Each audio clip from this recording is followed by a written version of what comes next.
Hi friends, ಒಂದೊಳ್ಳೆ ಮೃದುವಾದ soft ಆಗಿರೋ ರವೆ ಉಂಡೆ ಮಾಡೋಣ.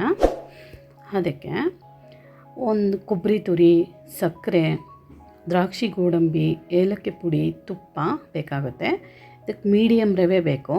ಒಂದು ಬಟ್ಲು ಫುಲ್ಲು ಮೀಡಿಯಮ್ ರವೆ ತೊಗೊಂಡಿದ್ದೀನಿ. ಮುಕ್ಕಾಲಷ್ಟು ಸಕ್ಕರೆ ತೊಗೊಂಡಿದ್ದೀನಿ. ನೀವು ಸ್ವೀಟ್ ಜಾಸ್ತಿ ತಿನ್ನೋರು ಫುಲ್ಲು ತೊಗೋಬೋದು. ಒಂದು ಗ್ಲಾಸ್ ಹಾಲು ಬೇಕಾಗುತ್ತೆ. ಸಕ್ಕರೆನ ಮಿಕ್ಸಿ ಜಾರ್ಗೆ ಹಾಕಿ ನೈಸಾಗಿ ಪೌಡ್ರ್ ಮಾಡ್ಕೊಳ್ಳೋಣ. ಅದರಿಂದ ರವೆ ಉಂಡೆ ಈಸಿಯಾಗಿ ಬೇಗ ಆಗುತ್ತೆ ಕರಗೋದ್ರಿಂದ. ಒಂದು ಬಾಣಲಿ ಇಟ್ಟು ಅದಕ್ಕೆ 1 ಸ್ಪೂನ್ ತುಪ್ಪ ಹಾಕ್ಕೊಂಡು ದ್ರಾಕ್ಷಿ ಗೋಡಂಬಿನ ಚೆನ್ನಾಗಿ ಗೋಲ್ಡನ್ ಕಲರ್ ಆಗೋವರೆಗೂ ಫ್ರೈ ಮಾಡ್ಕೊಂಡು ತೆಕ್ಕೊಳ್ಳೋಣ. ಈ ರವೆ ಉಂಡೆನ ಶಿವರಾತ್ರಿ ಹಬ್ಬಕ್ಕೆ ತುಂಬಿಟ್ಟು ಮಾಡೋಕ್ಕೆ ಬರದೇ ಇರೋರು ಆರಾಮಾಗಿ ಇದನ್ನೇ ಮಾಡ್ಕೊಂಡು ತಿನ್ಬೋದು. ಸಾಫ್ಟಾಗಿರುತ್ತೆ, ತುಂಬ ಚೆನ್ನಾಗಿರುತ್ತೆ ಟೇಸ್ಟು. ಒಂದು ಸರಿ ಟ್ರೈ ಮಾಡಿ ನೋಡಿ.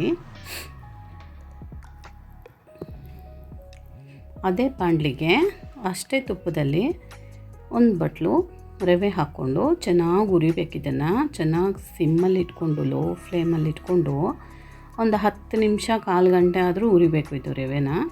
ರವೆ ಎಷ್ಟು ಚೆನ್ನಾಗಿ ಹುರಿತೀವೋ ಅಷ್ಟು ಚೆನ್ನಾಗಿ ಬರುತ್ತೆ ರವೆ ಉಂಡೆ.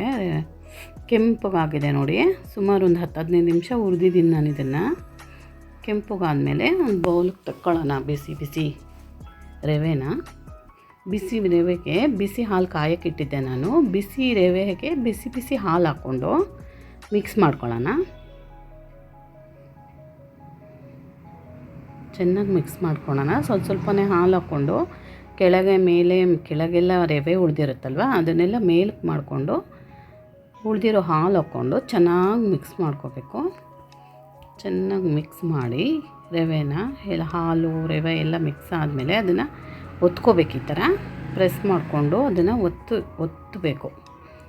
ಪ್ರೆಸ್ ಮಾಡಿ ಇಡಬೇಕು. ಇದನ್ನು ಚೆನ್ನಾಗಿ ಈ ಥರ ಪ್ರೆಸ್ ಮಾಡಿ ಒಂದು ಪ್ಲೇಟ್ ಮುಚ್ಚಿಬಿಟ್ಟು 20 ನಿಮಿಷದವರೆಗೂ ಹಾಗೆ ಇಡಬೇಕು. ಇದನ್ನು ಅದು ಬಿಸಿಗೆ ಹರಳ್ಕೊಳ್ಳುತ್ತೆ, ರವೆ ಚೆನ್ನಾಗಿ ಹರಳ್ಕೊಳ್ಳುತ್ತೆ. 20 ನಿಮಿಷ ಆದಮೇಲೆ ತೆಗೆದು ಅದನ್ನು ಪುಡಿ ಮಾಡ್ಕೋಬೇಕು.